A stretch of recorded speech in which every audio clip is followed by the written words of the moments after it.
Hello friends, कैसे हैं आप सब। आशा करती हूँ आपकी तैयारी बहुत अच्छी चल रही होगी। प्राइमेट के डिस्कशन को फॉलो करते हैं और आज देखते हैं कि ह्यूमन बीइंग में क्या चेंजेस हुए due to erect posture and bipedalism. ठीक है, ये एक तो बहुत ही इम्पॉर्टेंट और मोस्ट फंडामेंटल चेंज था कि four footed creature got erect posture and bipedal locomotion. ठीक है, लेकिन ये अचानक से नहीं हुआ, इसको कई कई साल लगे। ठीक है, इसका कुछ कॉस्ट भी हुआ, सिर्फ इसके फ़ायदे ही नहीं हुए ड्यू टू इरेक्ट पोस्चर। बाइपेडलिज्म से निकल के आता है वो है हमें ग्रेविटी से ओवरकम करना पड़ेगा, क्योंकि जैसे ही जैसे हम ऊंचा उठते जाते हैं हमें सप्लाई, जो ब्रेन की सप्लाई है वो एफिशिएंट करनी पड़ेगी कि सफिशिएंट ब्लड फ्लो करे, और वो एंटी ग्रेविटी के अगेंस्ट काम करना पड़ेगा, यानी हमें ज़्यादा एनर्जी की ज़रूरत पड़ेगी। तो एक तो ये कॉस्ट होगा। दूसरा, जैसे ही बॉडी इरेक्ट होती है तो उसका फोर लिम्ब पे तो इतना प्रेशर नहीं पड़ता है, लेकिन hip, lower back, knees, feet, इन सब पे प्रेशर धीरे धीरे बढ़ता जाता है, यानी लोअर बॉडी की तरफ प्रेशर बढ़ता जाता है। तो इन सबको रिकवर करने के लिए भी हमें एनर्जी चाहिए। ठीक है, इसके साथ साथ हम देखते हैं फीमेल्स को जब प्रेगनेंसी होती है उसे भी एंटी ग्रेविटी मेंटेन करनी पड़ती है। ठीक है, ग्रेविटी के अगेंस्ट उसे इरेक्ट खड़ा रहना पड़ता है। तो ये सारी चीज़ें इम्पॉर्टेंट थी। ये सारी चीज़ें हमारे इरेक्ट पोस्चर और बाइपेडलिज्म को एज अ कॉस्ट बेयर करी गई। लेकिन अगर हम आज की डेट में इरेक्ट पोस्चर और बाइपेडलिज्म कैरी कर रहे हैं, इसका मतलब इसका एडवांटेज डिसएडवांटेज से कहीं ज़्यादा होगा। तो देख लेते हैं क्या चेंजेस हुए। सबसे पहले मैं आपको पिक्चर दिखाना चाहूँगी। ये पिक्चर देख रहे हैं आप, ये एक एप का स्केलेटन फीचर है और एक मैन का स्केलेटन फीचर है। ठीक है, आप देख रहे हैं एप को और मैन को, ध्यान से हम देख लेते हैं। ये है मैन एप का स्कल, ये है एप का थोरेक्स, ये है एप का पेल्विक गर्डल, ये इसके पैर, ये इसके फेलेंजेस, ये इसके टार्सल्स बोन, ये इसका आर्म्स के बोन्स। ठीक है, ये सारा कुछ। अब मैन की बात कर लेते हैं। देखिए, आप इसमें देख रहे हैं द क्रेनियम बोन लार्जर। ठीक है, हेड के बोन है को क्या कहते हैं, क्रेनियम। साथ साथ सर्वाइकल वर्टिब्री, ये जो नेक है ना, नेक को हम कहते हैं, नेक में जो वर्टिब्री पाई जाती है उसको हम कहते हैं सर्वाइकल वर्टिब्री। तो मैन में ये स्मॉलर हो गए हैं। मैन में जो सर्वाइकल वर्टिब्री होंगे वो न्यूरल स्पाइन उसके छोटे हो गए। आप देख रहे हैं यहाँ पे बड़े हैं, यहाँ पे बड़े हैं और यहाँ पे छोटे छोटे स्पाइन हैं मैन के। इसके साथ साथ हम देख रहे हैं शॉर्ट फेस है। कैनाइन मतलब आप अगर अपने दांतों का टच करें तो एक दांत है जो नुकीला है। ठीक है, दैट इज़ द कैनाइन। तो हमारे पास कैनाइन स्मॉलर है कंपैरेटिव टू एप के। ठीक है, क्लेविकल, कॉलर बोन, जैसे मैं कई बार बता चुकी हूँ, कॉलर बोन यहाँ पे लार्ज हो गया है। ठीक है, पेक्टोरल गर्डल का पार्ट है, यहाँ पे स्मॉलर ही है कॉलर बोन। शोल्डर जो होगा हमारा वो ज़्यादा मोबाइल हो गया है। ठीक है, मूवमेंट बढ़ गया है, एक्सट्रीमली मोबाइल शोल्डर। ठीक है, फोर लिम्ब, यहाँ देखिए four limb, this is the four limb. Four limb larger है, यहाँ पे फोर लिम्ब क्या है, शॉर्टर है। ठीक है, यहाँ देखिए थंब की बात की जाए तो लार्ज फुल्ली अपोजेबल थंब है। ये देखिए फैलेंजेस की बात की जाए तो यहाँ पे कर्व नहीं है, जबकि आप मोस्टली एप में देखे हैं फैलेंजेस कर्व्ड हैं। ठीक है, आपने देखा था गोरिल्ला के पास नकल वॉकिंग था, ये कर्व होके नकल बना देता है। ठीक है, पेल्विक गर्डल की बात की जाए तो बाउल लाइक पेल्विस है। पेल्विस कैसा है, बाउल लाइक। यहाँ पेल्विस देख लेते हैं, this is not bowl like. ये टेल है, this is the vestigial tail, हमारे पास पाया जाता है जब बच्चा बहुत छोटा होता है। तो ये आप छू के टच कर सकते हैं, धीरे धीरे ये नो यूज फॉर्म में रह जाता है, लेकिन there is existence of tail. तो ये वेस्टिजियल टेल है और इसके पास तो कई बार एप में टेल डेवलप भी होता है, मंकी में। नी सबसे इम्पोर्टेंट, नी जो होता है ना वल्गस एंगल में होता है, ठीक है, जबकि यहाँ पे ये चीज़, ये एंगल नहीं पाए जाते। लॉन्गर हैंड लिम्ब हमारे पास सबसे पूरी बॉडी का सबसे लार्जर बोन है, तो that is the this bone, thigh bone, longer hand limb. This is arched foot देखिए, ये आर्च्ड है, ये देखिए ये आर्च नहीं है। ये तो हो गया एक छोटा छोटा सा, मैंने आपको बताया कि that is the basic changes. इस पिक्चर का स्क्रीनशॉट ले सकते हैं और एक बार आप अपने फ़ोन में जूम करके या अपनी कॉपी में इसे या अपने प्रिंट आउट निकाल के इसे पढ़ सकते हैं, ठीक है। मैं कोशिश करूँगी डिस्क्रिप्शन बॉक्स में भी इसका लिंक दे दूँ। मैंने स्केलेटन में चेंज आया इरेक्ट पोस्चर और बाइपेडल गेट की वजह से। उसमें जो फर्स्ट पॉइंट यहाँ पे मैंने लिखा है वो लिखा है द ब्रेन केस। ऊपर से शुरू करते हैं, ब्रेन बॉक्स को हम क्या कहते हैं, कैलकेवियम। ब्रेन बॉक्स या calvarium became larger in size than the facial skeleton, ठीक है। This indicates an enlargement in brain volume. आपको पता है highest brain volume Homo sapiens का है, तो हमारा ब्रेन वॉल्यूम लार्जर है, ठीक है, in comparison to ape. The maximum development of brain took place in the cerebral cortex. आपको पहले भी मैंने बताया cerebellum is larger than cerebrum, ठीक है। तो ये तो इम्पॉर्टेंट चेंज हुआ। ब्रेन बॉक्स हमारा लार्जर होता गया इन साइज़ में, फेशियल स्केलेटन के साइज में, मतलब फेशियल स्केलेटन स्मॉलर हो गया और सर हमारा बड़ा होता गया, ठीक है। इससे क्या पता चलता है कि ब्रेन वॉल्यूम बड़ा हो जाएगा और जो ब्रेन का डेवलपमेंट होगा वो ज़्यादातर पार्ट किस में हुआ, सेरिब्रल पार्ट में हुआ, सेरिब्रल कॉर्टेक्स के पार्ट में, यानी हमारा कॉग्निटिव स्किल ज़्यादा डेवलप हुआ, राइट। तो ये फर्स्ट पॉइंट समझ में आ गया होगा। सेकेंड पॉइंट जो होता है बाइपेडल और इरेक्ट पोस्चर की वजह से हुआ चेंज, वो हुआ the surface of skull become smooth due to इंजर्शन of less muscles. मतलब ये हमारे बॉडी से नेक के होते हुए कुछ मसल्स गए हैं ब्रेन तक, तो ये मसल्स एप के कंपैरिजन में ह्यूमन में कम है, तो जो सरफेस ऑफ स्कल है वो धीरे धीरे स्मूथ होता गया due to इंजर्शन of less muscle. Very important character. Third है forehead in human became vertical. आप फोर हेड टच करिए तो आप लगेगा ना एक टच, ये वर्टिकल है, rather than receding edge in others. और एप वगैरह में क्या है, रिसीडिंग है, ठीक है। Forehead in human became vertical rather than receding.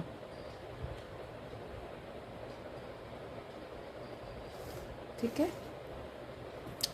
The supra orbital torus, अब ये क्या है, सुप्रा ऑर्बिटल टोरस वो होता है कंटिन्यूअस बार ऑफ बोन। एक आईब्राउज देखते हैं तो आईब्राउज जो एप में होता है वो एक कंटिन्यूअस बोन का एक पार्ट बनाता है। मतलब एक जैसे हैट का एक उभरा हुआ पार्ट होता है ना, हैट यानी टोपी जब लगाता है कोई तो एक उभरा हुआ पार्ट होता है।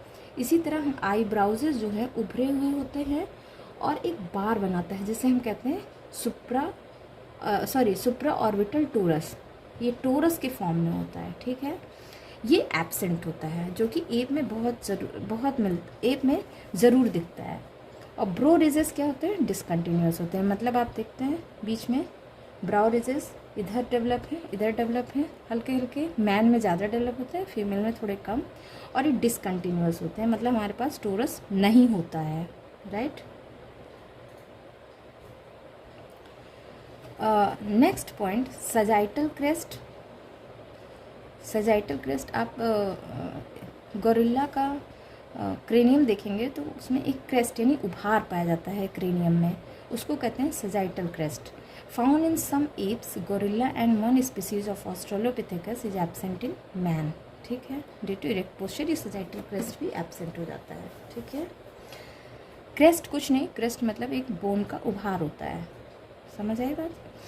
नेक्स्ट पॉइंट है the temporal line passes down the middle of the temporal bone. Temporal line यानी स्कल में टेम्पोरल बोन है, middle of the temporal bone. इसका क्या मतलब है, इससे ये सजेस्ट होता है ये insertion of lighter temporal muscles, ठीक है।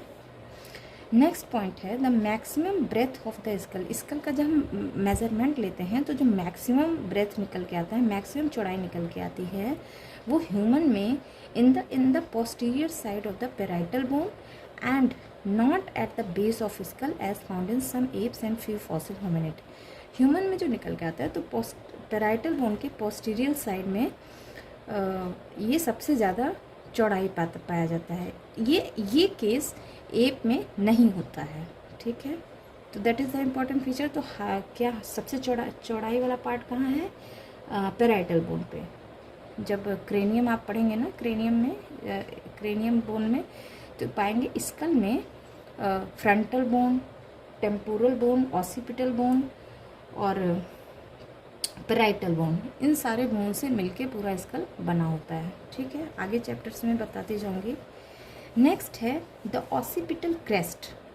ऑसिपिटल बोन सबसे लास्ट में नीचे गर्दन के ऊपर पाया जाता है। पीछे का पार्ट ऑसिपिटल बोन से बना होता है, ठीक है। तो जो ऑसिपिटल क्रेस्ट यानी ऑसिपिटल बोन में एक उभार पाया जाता है, क्रेस्ट पाया जाता है, एक दरार पाया जाता है, ये एब्सेंट होता है and nuchal line passes well below, ठीक है। ये ऑसिपिटल क्रेस्ट एप में पाए जाते हैं लेकिन मैन में एब्सेंट है। और nuchal line passes well below. Nuchal line यानी ऑसिपिटल बोन में एक उभार सी लाइन सा पाया जाता है, एक लीनियर वे में उभार पाया जाता है जो एक लाइन बना लेता है, ठीक है। इसको हम कहते हैं न्यूकल लाइन, ठीक है। तो ये जो है काफ़ी नीचे पाया जाता है, बोन में ही काफ़ी नीचे की तरफ पाया जाता है। ये सजेस्ट करता है this suggest इंजर्शन of lighter neck muscles.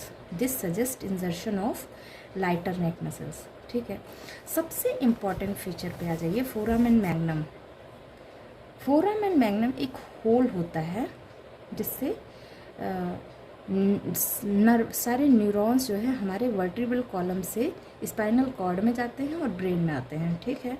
तो जो फोरामेन मैग्नम होता है इज सिचुएटेड सेंट्रली, ठीक है, and anteriorly keeping the skull well balanced on vertebral column. ये आगे की तरफ और बीच में इस्टेब्लिश हो जाते हैं, जिससे स्कल क्या होता है हमारे वर्टिब्रल कॉलम में पूरी तरह से वेल बैलेंस्ड हो जाता है, बहुत अच्छी तरह से बैलेंस्ड रहता है। लेकिन एप में और फॉसिल होमिनिड में, बार बार फॉसिल होमिनिड इसलिए बता रही हूँ क्योंकि कुछ ऑस्ट्रेलोपिथेकस में ये फोरामेन मैग्नम जो है बैकवर्ड शिफ्टेड होता है, इसीलिए फेस जो है हैंगिंग हो जाता है, ठीक है। ये देखिए, देख रहे हैं, ये ह्यूमन स्कल है और ये एप का स्कल है, ठीक है, नज़र आ रहा है। देखिए, ये है occipital bone, this is the occipital bone. कहते हैं ना पीछे की तरफ एक अक्सर लोग तड़ी मार देते हैं, तो जो तड़ी मारते हैं वो प्लेस होता है ऑसिपिटल बोन का। ऑसिपिटल बोन पे ही न्यूकल क्रेस्ट होता है जिसकी मैंने अभी बात की है, ठीक है। अब ये देखिए सजाइटल बोन है, तो ये इस पे जो ये क्रेस्ट, ये उभार देखिए हल्का सा ये उभार है ना, this is the sagittal crest. ये देखिए, ये एक ब्राउ रिजेस पाया जाएगा, ये बहुत उभरा हुआ है, देखिए। जबकि मैन में आ जाते हैं, ये देखिए large rounded cranium houses large brain. यहाँ पे इस तरह हम देख रहे हैं, इस तरह का कोई उभार नहीं है। और न्यूकल बोन, न्यूकल क्रेस्ट बहुत थोड़ा सा नीचे की तरफ है, ठीक है। तो ये समझ में आ रहा है। यहाँ पे देख लेते हैं, ये देखिए, ये देखिए सजाइटल क्रेस्ट। ब्राउ रिजेस एक टोरस बना लेता है क्योंकि ये कंटिन्यूअस होता है, एक आई से ऊपर के से पूरी तरह से। ये देखिए न्यूकल क्रेस्ट गोरिल्ला में पाया जा रहा है, ठीक है। ये देखिए, ये है फोरामेन मैग्नम, ठीक है।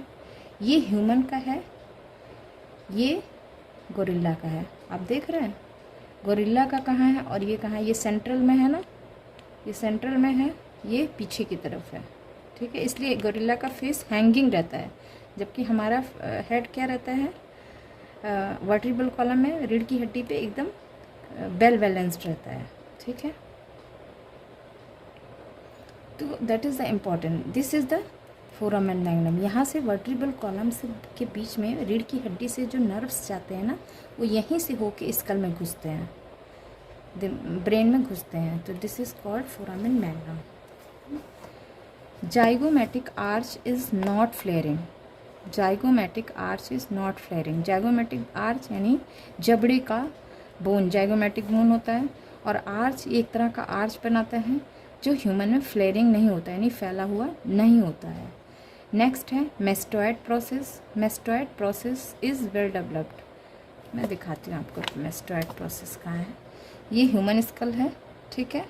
ये जो ग्रीन पार्ट है ना, द ग्रीन वन, ये part, this is the mastoid process. This is the mastoid process. Nasal bridge is elevated, ठीक है। जो आप ऊपर से नीचे तक टच करिए, आपका जो नोज़ का पोस्चर है वो थोड़ा सा एलिवेटेड है, जबकि एप में ऐसा नहीं है, ठीक है। Face is orthognathous, vertical, not prognathous. आप देखते हैं एप में ये जो माउथ का पोर्शन है ये थोड़ा सा उभार लिए होता है, that is called prognathous face. तो that is the feature of the face. Next है canine fossa deep. Canine fossa यानी कैनाइन बोन के पास जो गड्ढा होता है हल्का सा, वो थोड़ा डीप होता है हमारा, जबकि एप में शैलो होता है, ठीक है। Dental arch is parabolic, important feature है। Dental arch is parabolic. Teeth are well arranged and maintain the same occlusal level. Teeth बहुत कायदे से अरेंज होते हैं प्रॉपरली। ऑक्लूसल लेवल मतलब एक सर्टेन डिस्टेंस तक ग्रोथ होते हैं, एक प्रॉपर एक लेवल तक होते हैं। ऐसा नहीं रैंडम कि कोई ज़्यादा डेवलप है कोई कम डेवलप है, ठीक है। डायस्टिमा एब्सेंट होता है। डायस्टिमा यानी गैप बिटवीन टू टीथ, ठीक है। तो डायस्टिमा एब्सेंट है मैन में। टीथ रिड्यूस्ड इन नंबर, ये आप देख रहे होंगे जैसे मैं कैरेक्टर पढ़ाते जा रही थी कि टीथ नंबर में रिड्यूस है ह्यूमन बीइंग के। Lower jaw reduce, lower jaw का साइज थोड़ा सा रिड्यूस हो गया है in comparison to ape. Chin prominent, chin जो है चिन प्रोमिनेंट, और सिम्फाइसियल रीजन यानी चिन के बीच जो सबसे बीच में आप हाथ रखेंगे ना, सिम्फाइसियल रीजन इसको कहते हैं, बीचों बीच इसको कहते हैं सिम्फाइसियल रीजन, ये डेवलप होता है। Sigmoid notch is deep. नाक के ठीक नीचे है ये, ठीक नीचे देखेंगे तो एक ऐसे एक लाइन उभार है, फिर ऐसे है, बीच में एक इस तरह का कुछ स्ट्रक्चर है, ठीक है। इसको कहते हैं सिग्मॉइड नॉच। तो ये थोड़ा सा डीपर है in comparison to ape. Mental foramen is present on either side of symphysis, ठीक है। सिम्फाइसियल रीजन के बीच में छोटे छोटे छेद होते हैं, फोरामेन मतलब छेद, ये प्रेजेंट होते हैं। Genioglossal tubercle are found on inner side of the jaw. Jaw के अंदर की तरफ जीनियोग्लॉसल ट्यूबरकल होते हैं, मतलब आपने देखा होगा बच्चों को अक्सर कहते हैं कि ग्लॉटिस बढ़ गया है, मतलब जब कोई चीज़ वो निगलते हैं तो उन्हें गले में दर्द होता है, तो एक थोड़ा सा एक उभार होता है, वही ट्यूबरकल होता है, वही थोड़ा सा उसमें इन्फेक्शन हो जाता है या कुछ कई बार ओवर ग्रोथ हो जाता है, तो कोई चीज़ निगलने में उन्हें दर्द महसूस होता है। तो हम लोग कहते हैं कि बच्चों को ग्लॉटिस हो गया। ग्लॉटिस नहीं, ये जीनियोग्लॉसस ट्यूबरकल होता है जो इन्फेक्शन हो जाता है, ठीक है, जिससे कोई चीज़ निगलने में थोड़ा पेनफुल हो जाता है, तो that is called genioglossal tubercle, जो जॉ के इनर साइड में पाया जाता है। Simian shelf absent on either side of jaw. Jaw में सीमियन सेल्फ होता है, ठीक है, एप में। Vertical and horizontal rami are narrower in size, यानी जॉ का स्ट्रक्चर आप देखेंगे दिख रहा है ये, ठीक है। ये देखिए, ये एक गोरिल्ला का जॉ है जिसमें आप देख रहे होंगे टीथ, मोलर टीथ इतने छोटे से हैं, प्री मोलर का थोड़ा सा डिफरेंट है, कैनाइन काफ़ी उभरा हुआ है, इंसाइजर्स इस तरह हैं, ठीक है। अगर इसे इस तरह से देखा जाए क्रॉस सेक्शन में तो आप देखिए इंसाइजर्स के स्ट्रक्चर देखिए, कैनाइन देखिए, प्री मोलर देखिए, they are not well balanced as in human, ठीक है। यहाँ देखिए ये ह्यूमन का है जो प्रॉपरली एक ऑक्लूसल लेवल में है, और ये ऐसे है। बात की थी vertical and horizontal rami are narrower in size. तो ये जो ये है वर्टिकल रेमाई, ये है हॉरिजेंटल रेमाई। आप देख रहे हैं ये गोरिल्ला का है, और ये मैन का है। अब देख रहे हैं थोड़े थोड़े नैरो हो गए हैं। अच्छा, यहाँ पे होता है सिम्फाइसियल रीजन, ठीक है, ये चिन रीजन है, ठीक है। तो आपको समझ में आ रहा है कंपैरिजन। मैन में जो ऑर्बिटल होता है वो आगे की तरफ स्टेब्लिश होते हैं और किस शेप में होते हैं, रेक्टेंगुलर शेप में। नेजल अपर्चर यानी नाक का छेद जिसको कह सकते हैं वो पियर शेप्ड होता है, ठीक है। मैन में सब nasal space reduced in size, ठीक है। Infranasal spine is sharp, palate is broad and deep which in ape and monkey are long and shallow. Palate यानी मुंह के अंदर अगर ऊपर की तरफ हाथ रखेंगे ना, जॉ के अंदर जाइए और ऊपर की तरफ उंगली रखिए, तो जो that is the part of the palate, that is called palate. तो palate is broad and deep in man, which is apes and monkey are long and shallow. So that is the changes that takes place due to erect posture and bipedal gait in the skeleton system, ठीक है। अब हम जान लेते हैं changes that takes place in the vertebral column, ठीक है। वो इसको समझने से पहले एक पिक्चर दिखाना चाहूँगी मैं। ये है, ये जो होता है ना, यहाँ से लेके रीढ़ की हड्डी जो होती है और ये पेल्विक गर्डल और पेक्टोरल गर्डल, ये सारा कुछ किस में आता है, वर्टिब्रल कॉलम में, ठीक है। कूल्हे का और शोल्डर का, कंधे का, और ये पीछे रीढ़ की हड्डी, that is the vertebral column, ठीक है। कॉलम मतलब एक सीध, एक लाइन। आप देख रहे हैं ह्यूमन में वर्टिब्रल कॉलम किस तरह है और गोरिल्ला में किस तरह है। ये देखिए, ये ह्यूमन का वर्टिब्रल कॉलम है, ये गोरिल्ला का वर्टिब्रल कॉलम है। ये ह्यूमन का पेल्विक गर्डल है यानी कूल्हे की गर्डल है, ये गोरिल्ला का है। देख रहे हैं, देख रहे हैं, ये देखिए, देखिए ये ह्यूमन का है, ये गोरिल्ला का है, ठीक है। अच्छा, अथोरेक्स की बात कर लेते हैं। तो ये देखिए रिप्स, ये ह्यूमन के रिप्स का शेप देखिए और गोरिल्ला के रिप्स का शेप देखिए, ठीक है। तो आप वीडियो के दौरान स्क्रीनशॉट ले लीजिए और साथ साथ मुझे सुनते रहिए। तो देख लेते हैं changes that have takes place in vertebral column. Vertebral column underwent 4 curvature, अभी मैंने दिखाया ना आपको, 2 कॉन्वेक्स एंड 2 कॉन्केव, ठीक है।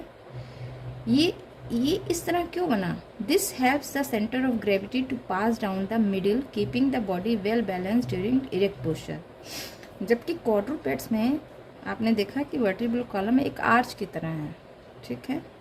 दैट इज़ द इम्पॉर्टेंट, याद रखिएगा कि वर्टिब्रल कॉलम एस शेप का हो जाता है, 2 कॉन्वेक्स और 2 कॉन्केव, ठीक है। इससे क्या होता है, सेंटर ऑफ ग्रेविटी बिल्कुल मिडिल से पास करती है और बॉडी को पेल्विक गर्डल पे बिल्कुल इरेक्ट रखती है वर्टिब्रल कॉलम। नेक्स्ट देख लेते हैं स्पाइनल प्रोसेस में, ठीक है। Spinal process in man became downward in direction, ठीक है, which in quadrupeds are directed upward. This changes took place due to man erection, ठीक है। नेक्स्ट है the size of vertebrae increases from cervical to lumbar. ऊपर से नीचे की तरफ जाएंगे तो वर्टिब्री की साइज बढ़ता जाएगा। क्यों? क्योंकि बॉडी वेट बढ़ता है ना लोअर साइज में। अभी मैंने शुरुआत की थी तो ये बात बताया था, जैसे जैसे नीचे की तरफ बढ़ेंगे तो बॉडी वेट बढ़ता जाता है और उसका साइज भी बढ़ता जाता है स्केलेटन में, ठीक है। 2 vertebrae are joined by membranous intervertebral disc. 2 vertebrae कैसे ज्वाइन होते हैं? एक बीच में उनके डिस्क पाया जाता है जिसे हम कहते हैं इंटरवर्टिब्रल डिस्क। ये क्यों पाया जाता है? जिससे जब फ्रिक्शन हो दोनों वर्टिब्री के बीच में तो उसको मिनिमाइज कर सके, ठीक है, फ्रिक्शन के लिए। नेक्स्ट है the transparent process of each vertebra are incant for attachment of elastic ligament which in turn bind the transverse process of adjacent vertebrae there exist है। हम क्या करते हैं, हम देखिए साइड से भी मूव कर सकते हैं, ठीक है। हम सिर्फ आगे पीछे ही नहीं झुक सकते बल्कि साइड साइड से भी मूव कर सकते हैं। मतलब हम अपने लेफ़्ट साइड में भी थोड़े मूव कर सकते हैं और राइट साइड में भी मूव कर सकते हैं, ठीक है। तो ये क्यों होता है? क्योंकि जो इलास्टिक मसल्स होते हैं ना, वो इसके लिए रिस्पॉन्सिबल होते हैं। तो transverse process of each vertebra attach to the elastic ligament. ये क्यों होता है? क्योंकि हम स्लाइड करते हैं लेफ्ट राइट। तो that is the important characteristic that due to the erect posture. Next point, clavicle is F shaped. Clavicle यानी कॉलर बोन किस तरह का हो जाता है? एफ शेप का हो, that is doubly curved in order to serve as a bracket to suspend the arm on either side of the trunk freely. अगर हम देखें तो अपने आर्म को हम क्या कर सकते हैं? पूरा 360 डिग्री रोटेट कर सकते हैं। That is due to the clavicle. Next है scapula is broad and triangle shape. अब देखिए शोल्डर गर्डल का अगर पीछे देखेंगे तो ये जो बोन दिखाई देगा, इसके ऊपर से भी टच करके आप देख सकते हैं वो किस तरह का है? ट्रायंगल शेप का। और ये थोड़ा सा बड़ा भी है, ब्रॉड भी है, और इसका साइज़ थोड़ा सा छोटा है। The reduction in size happen as man do not use the forelimb for locomotion. ठीक है, अब हम फोर लिम्ब को यानी हैंड को हम लोकोमोशन के लिए नहीं यूज़ कर रहे हैं, इसलिए स्कैपुला हमारा साइज में थोड़ा छोटा हो गया है। ठीक है, तो that is the change due to erect posture. When man give a brachiation, जब हमने ब्रेकिएशन छोड़ दिया, ब्रेकिएशन यानी movement on arms, movement on trees using arms and feet, the forelimb became shorter than hind limbs and so also the forearm became shorter than upper arm। पहले picture मैंने दिखाया था ना जिसमें फोर आर्म और upper arm की बात हो रही थी। ठीक है, तो that is the change happen. Next है the arrangement of radius and help ulna help man to pronate and supinate movement which helps the man to do many work. This is the radius, this is the radius, this is the ulna. तो अब हम क्या कर सकते हैं? ये देखिए, that is the pronate and supinate movement. ठीक है, the torsion angle of humerus to move arms in a wide range. Humerus में एक टार्सन एंगल पाया जाता है, अभी मैंने दिखाया था पिक्चर में। इससे ह्यूमरस बोन क्या करेगा? बहुत थोड़ा लंबे रेंज तक घूम सकता है। ठीक है, काफ़ी वाइडर रेंज तक हम अपने हाथ को घुमा सकते हैं। Hand become broad and short as a result of change over from locomotion to manual work. धीरे धीरे हमारा हैंड शॉर्ट होता गया क्योंकि अब हम लोकोमोशन उससे नहीं कर रहे हैं बल्कि मैनुअल वर्क ज़्यादा कर रहे हैं। बहुत important characteristic, thumb became opposable so that we can touch the rest of the four finger. ठीक है, thumb become opposable which gave man power and precision grip, thus manual dexterity of man became decreased। Next point है rib cage. अभी मैंने दिखाया ना rib cage. Rib cage has become barrel shaped और like funnel shaped as found in quadrupeds में कैसे पाए जाते हैं? फनल शेप के, जबकि मैन में कैसे पाए जाते हैं? बैरल शेप्ड के, यानी द मीडियोलैटरल ब्रॉडर होंगे देन द एंटीरियर पोस्टीरियर। ठीक है, तो that is all about the today's discussion. Thank you for listening. Bye bye.